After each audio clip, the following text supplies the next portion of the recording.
Bem-vindos à nossa série Experimentos Macabros da Psicologia. A série onde falamos sobre alguns dos estudos psicológicos mais controversos da história e o que eles nos ensinam não só sobre psicologia, mas também sobre formas certas e erradas de conduzir experimentos envolvendo seres humanos. No episódio de hoje, vamos falar de um estudo sobre gagueira que foi realizado em 1939 por Wyndham Johnson e sua estudante de pós-graduação, Mary Tudor. O estudo foi tão antiético que ficou conhecido como Monster Study, estudo monstro. Nesse episódio entenderemos como que foi esse experimento e o impacto que ele teve na vida das crianças envolvidas. E caso você não me conheça, eu sou Alberto Delisla. E nesse canal falamos de neurociência, filosofia e psicologia. Bom, bora lá explicar como que foi esse experimento monstro.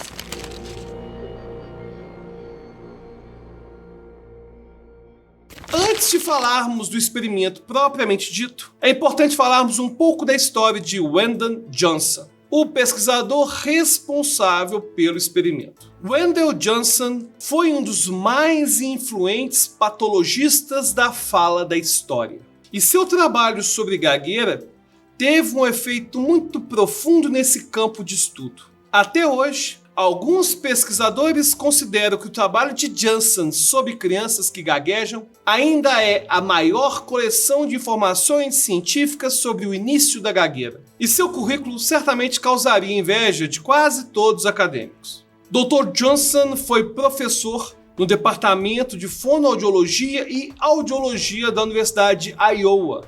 E na época, esse era o maior centro de estudos de patologias da fala do mundo. E ele foi chefe do programa de Iowa em fonoaudiologia, além de ter sido editor do Journal of Speech and Hearing Disorders, que até hoje é uma revista científica muito respeitada na área de patologias da fala e da escuta. E ele também ajudou a fundar a American Speech Language Hearing Foundation, que é a Associação Americana de Fala, Linguagem e Audição. E ele também foi presidente dessa associação. E se não bastasse tudo isso, ele também foi capitão dos times de basquete e beisebol no ensino médio. O Dr. Johnson morreu em 1965, aos 59 anos de idade. Mas muitas das suas contribuições à patologia da fala e à Universidade de Iowa são lembradas e celebradas até hoje. E de fato, o prédio que atualmente abriga os programas de fonoaudiologia e audiologia da Universidade de Iowa é nomeado na sua homenagem, que numa tradução livre seria o Centro de Fala e Audição Wyndham Johnson. E todo esse envolvimento com os estudos de gagueira tinha um motivo muito especial. Wyndham Johnson foi gago na infância. Quando jovem, Wyndham Johnson era um jovem agricultor alto e magro de 20 anos quando chegou à Universidade de Iowa para estudar inglês em 1926. E ele tinha sido o presidente e o orador da sua turma em uma pequena escola secundária em Roxbury, lá no estado do Kansas. Ele era uma pessoa bastante envolvente e era conhecido por seus familiares como o palhaço da família. No entanto, apesar de tudo isso, ele gaguejava de forma grotesca e muitas vezes ficava sem palavras por causa da sua dificuldade de comunicação. Sua incapacidade de se expressar o empurrou para a escrita e para a literatura. E ele desenvolveu um gosto pelo humor, o que acabou mantendo popular apesar do seu silêncio. E foi justamente isso que o levou à Universidade de Iowa, já que era lá que ficava o centro de pesquisas em gagueira mais famoso do mundo na época. Em todos os Estados Unidos, existia uma luta para reconhecerem a patologia da fala como uma ciência. E a Universidade de Iowa era o polo dessa nova disciplina. Quando Johnson chegou na universidade, dezenas de experimentos envolvendo a gagueira já estavam em andamento. Entusiasmado pela possibilidade de entender melhor sua própria dificuldade de comunicação, Johnson acabou mudando para a psicologia durante seu mestrado. Nas palavras de Johnson, eu me tornei um patologista da fala porque eu precisava de um. E muitos estudantes da Universidade de Iowa eram como Wyndham Johnson, eram gagos. E também chegaram até a faculdade com o objetivo de compreender melhor suas próprias dificuldades. Então, muitos dos colegas da pós-graduação de Johnson gaguejavam como ele e eles ficavam usando uns aos outros como cobaias. Aí eles tiravam sangue, se prendiam a eletrodos e ficavam transcrevendo suas próprias falas com erros e as falas com erros das outras pessoas. Eles chegaram até a administrar eletrochoque para ver se a punição com choque poderia diminuir a frequência da gagueira. Eles chegaram até o ponto de disparar armas perto dos ouvidos, um do outro, para ver se o susto afetava a gagueira. Nessa época, a fisiologia havia se tornado a explicação preferida em Iowa para explicar a gagueira. Ou seja, na época, a maioria das teorias supunha que a gagueira era devido a uma anormalidade biológica e que ela era principalmente genética. No entanto, Wendell Johnson discordava totalmente dessa teoria. Ele começou a gaguejar quando tinha em torno de 5 ou 6 anos de idade. E ele atribuiu seus problemas de fala ao fato de um de seus professores ter dito a seus pais que ele estava começando a gaguejar. Ele acreditava que a preocupação dos outros com seu discurso acabava o tornando autoconsciente. Isso levava a se concentrar obsessivamente na forma como ele falava, com o objetivo de evitar a gagueira. E longe de impedir Johnson de gaguejar, ele achava que a sua autoconsciência obsessiva sobre seu discurso era, na verdade, o que fazia ele gaguejar. Nas palavras de Johnson, a gagueira muitas vezes começa não na boca da criança, mas no ouvido dos pais. E a ideia radical de Johnson era justamente o diagnóstico da gagueira que poderia causar o distúrbio. E ele se referiu a isso como teoria diagnogênica da gagueira. Diagnogênica, onde diagno se referia a diagnóstico e gênico, a origem. E ele estava muito ansioso para testar a sua teoria. E assim, em 1938, ele recrutou Mary Tudor, uma de suas alunas de pós-graduação, para realizar uma experiência para fazer exatamente isso. Eles queriam ver se seria possível tornar crianças que nunca tiveram problema de comunicação em crianças gagas. É isso mesmo, eles queriam ver se era possível pegar crianças que não tinham problema nenhum e torná-las gagas, só para poder provar a teoria. Afinal, se eles conseguissem induzir artificialmente a gagueira, a sua teoria diagnogênica para a gagueira ganharia muito mais força no meio acadêmico. É impressionante, né, como não existia qualquer preocupação com o bem-estar das pessoas nessas pesquisas em psicologia da primeira metade do século XX. Então era isso. Wendell Johnson estava disposto a tornar crianças que nunca tiveram problemas na fala em crianças com gagueira apenas para provar sua teoria diagnogênica. E o experimento aconteceu em 1939 e ele durou 8 meses, acontecendo de janeiro a agosto de 1939. E durante esse período, Mary Tudor estudou um total de 22 órfãos de um orfanato em Davenport, no estado de Iowa. Nessa época, olha o nível da crueldade. Para evitarem problemas com familiares, era muito comum que esses estudos psicológicos acontecessem com crianças órfãs. Ou seja, não bastasse o fato de serem crianças que não tinham problema de comunicação e ficariam gagas, eles ainda escolhiam justamente as crianças mais fragilizadas nos aspectos socioeconômicos e nos aspectos emocionais. As crianças que participaram do estudo tinham entre 5 e 16 anos de idade, e nenhuma delas sabiam do que se tratava o estudo. Na verdade, essas crianças nem sabiam que se tratava de uma pesquisa. Essas crianças apenas pensavam que estavam recebendo terapia para ajudá-las a falarem melhor, para melhorar a capacidade de comunicação, de fala. Dessas 22 crianças, 10 já tinham sido identificadas pelos professores do orfanato como crianças gagas. Então o Dr. Johnson queria ver se era possível reverter essa gagueira apenas elogiando a fala dessas crianças. Então dessas 10 crianças gagas, 5 receberam elogios em relação à forma como elas falavam, ainda que elas estivessem gaguejando. As outras 5 crianças gagas não receberiam nenhum tipo de intervenção para poderem servir de comparação num grupo controle. As 12 crianças que tinham a comunicação normal, sem nenhum problema, também foram divididas em 2 grupos. Um grupo que seria elogiado e outro grupo que seria criticado em relação à sua forma de comunicação. esse grupo de crianças que só recebiam elogios, recebiam comentários como os seguintes: você gosta de falar? Você fala muito bem. Ou então, seu discurso é de muito boa qualidade. Fale sempre que tiver uma oportunidade. Você tem as marcas de um bom orador.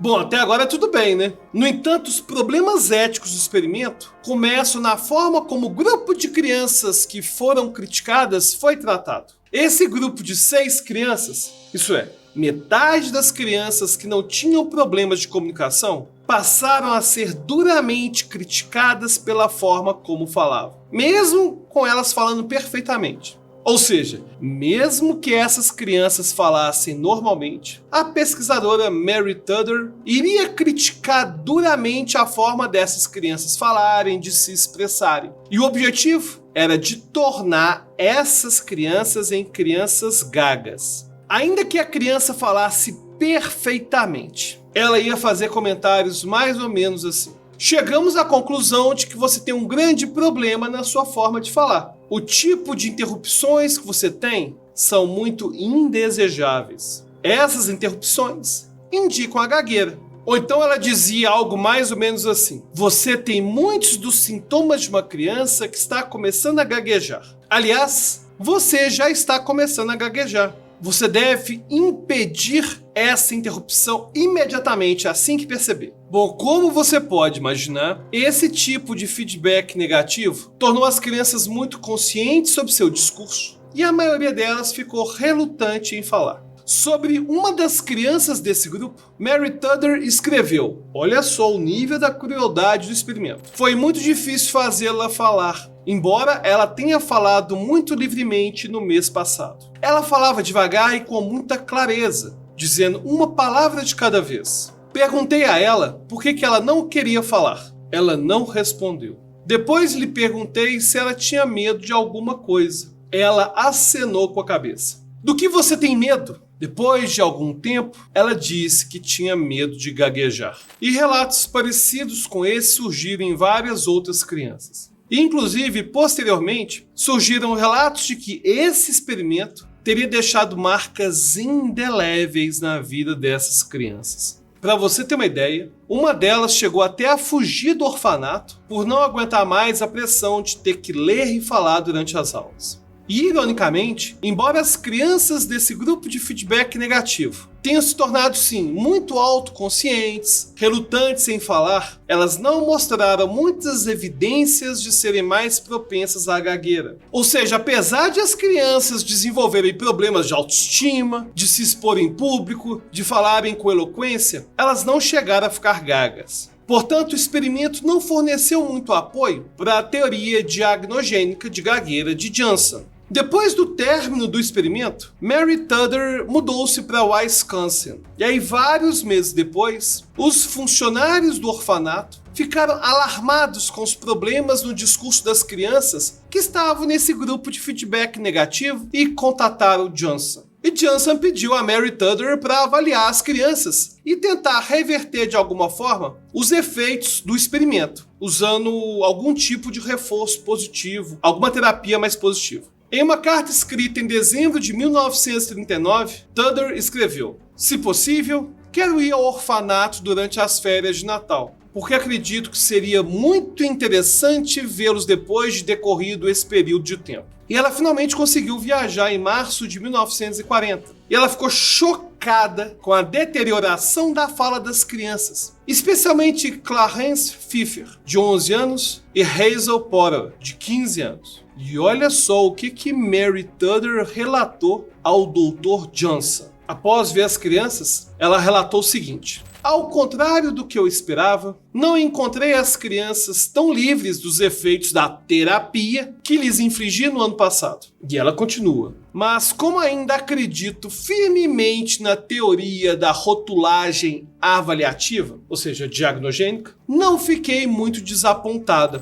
E ela voltou ao orfanato mais 2 vezes para tentar fazer alguma terapia reversa, mas sem sucesso. No dia 3 de janeiro de 1941, Mary Tudor recebeu uma carta final de Johnson. O diretor do orfanato disse a Johnson que Hazel Potter, que seria o caso número 16, tinha fugido do orfanato devido à sua dificuldade de comunicação. E Mary Tudor nunca conseguiu voltar ao orfanato novamente. Mas a história não termina aqui não. Mas antes de eu contar sobre os próximos desdobramentos desse experimento macabro, eu tenho que te lembrar de clicar no botão de curtir. Não custa nada e é uma forma de você mostrar para o algoritmo do YouTube que esse conteúdo é sim muito relevante. E se você já está inscrito e já ativou o sininho, valeu demais. Como eu disse no início do vídeo, o estudo aconteceu no ano de 1939, logo no início da Segunda Guerra Mundial. E quando os Estados Unidos entraram na Segunda Guerra, Mary Tudor ingressou na Marinha. E aí a guerra acabou e em 1945 ela voltou para Iowa, ansiosa para retomar sua carreira como fonoaudióloga. Tudor estava ansiosa para ver Lyndon Johnson de novo. Ele esperava que ela fosse ajudá-la a conseguir um emprego. Mas ela achou aquele homem que antes era caloroso, amigável, como sendo agora uma pessoa fria, desdenhosa. Johnson já não era mais a mesma pessoa, ao menos em relação a Mary Tudor. Nas palavras dela, estava claro que ele não me queria por perto. Ele estava preocupado que eu contasse a alguém sobre o experimento. Mas os resultados do estudo ficaram disponíveis na biblioteca da Universidade de Iowa como parte da tese de Tudor. Mas Johnson jamais publicou esses resultados na sua literatura acadêmica. Durante os anos da Segunda Guerra Mundial e também logo após a Segunda Guerra, alguns dos alunos de pós-graduação de Johnson, preocupados com a ética do estudo dos órfãos, começaram a chamá-lo de experiência do monstro ou estudo monstro. Embora o experimento não fosse o único a ter usado órfãos como cobaias, como eu falei no início do vídeo, isso era comum na época. Esse experimento aconteceu num momento muito delicado. Após a Segunda Guerra Mundial, o público poderia fazer comparações entre o experimento de Johnson e Tudor com os experimentos nazistas em seres humanos. Isso poderia simplesmente destruir a carreira de Lyndon Johnson. E esse constrangimento de Johnson colidia com uma sensação avassaladora de realização por ter obtido algumas evidências diretas de que as críticas sociais atrapalhariam a adicção. Mas usar o experimento como evidência direta da teoria diagnogênica, isso poderia certamente destruir sua carreira. Como eu disse antes, Johnson nunca publicou a tese de Mary Tudor, nem a mencionou em nenhum artigo. E em 1959, ele publicou seu famoso livro, The Onset of Stuttering, que poderia ser traduzido como Início da Gagueira, onde ele expôs a teoria diagnogênica em detalhes. No entanto, em nenhum lugar do livro ele sequer menciona o experimento com os órfãos. Aí, em vez de citar o estudo com órfãos, ele usava de hipóteses indiretas para justificar sua teoria. Ele fazia referência à sua teoria mais ou menos assim. Antropólogos relataram que certas tribos indígenas não tinham uma palavra para gagueira e estavam mais relaxadas sobre o desenvolvimento da fala de seus filhos, e não tinham pessoas gagas. E a teoria de Johnson acabou ficando muito popular, e ela dominou o pensamento acadêmico até a década de 1970, quando fonoaudiólogos começaram a reexaminar suas premissas. Por exemplo, os antropólogos descobriram que aquelas tribos indígenas que não tinham palavras para gagueira também tinham pessoas gagas. E alguns terapeutas notaram que algumas crianças continuavam gaguejando, mesmo que ninguém criticasse a forma de ela falar. Os fonoaudiólogos começaram a voltar às causas orgânicas para explicar a gagueira. E é importante ressaltar que, ainda hoje, os acadêmicos sustentam aquela visão do Johnson de que o reforço positivo é das melhores terapias para crianças com problemas na fala. As preocupações éticas com esse estudo são bastante óbvias. O estudo claramente trouxe danos psicológicos para as crianças que participaram dele. Ou seja, esse estudo viola claramente o princípio da beneficência, onde nas pesquisas científicas se busca minimizar os riscos e maximizar os benefícios. E o respeito aos participantes também foi claramente violado. As crianças não foram respeitadas como seres humanos. Além disso, os pesquisadores se aproveitaram da vulnerabilidade social e afetiva dessas crianças. não eram apenas crianças, eram órfãos que nem sequer tinham pais para tomar conta delas. E além disso, não teve nenhuma transparência ou consentimento em relação à pesquisa. Aliás, muito pelo contrário, né? As crianças estavam na expectativa de receber algum tipo de terapia. Elas foram enganadas. E apesar de o estudo ter acontecido em 1939, apenas em 2001, a Universidade de Iowa pediu publicamente desculpas pelo experimento. E só fez isso porque a opinião pública ficou sabendo e caiu na mídia. E aí, em 2003, os 6 participantes do grupo do feedback negativo, já em idade muito avançada, processaram a universidade. E somente em 2007 foi feito um acordo onde 5 desses participantes receberam cerca de $900 mil cada, e já receberam no final da vida. E o Estado também pagou $25 mil de indenização a Mary Nixon, que foi a 6ª participante. Bom, no episódio de hoje, nós mergulhamos na complexidade dos dilemas éticos que os cientistas enfrentam e testemunhamos a triste história do estudo monstro, onde a desumanidade prevaleceu sobre a responsabilidade científica. Qual a sua opinião sobre esse estudo? Pode deixar nos comentários. E se você quiser conversar diretamente comigo sobre esses temas, ou sobre qualquer tema, é só se tornar apoiador do nosso projeto. É só clicar no link da descrição e você vai ter acesso ao nosso grupo secreto do Telegram. E o seu nome pode aparecer no final do vídeo. E se você quiser sugerir algum tema, ou até mesmo nomear algum experimento macabro para ser analisado no canal, é só também deixar nos comentários. Obrigado por assistir e até a próxima. A gente se vê no próximo vídeo.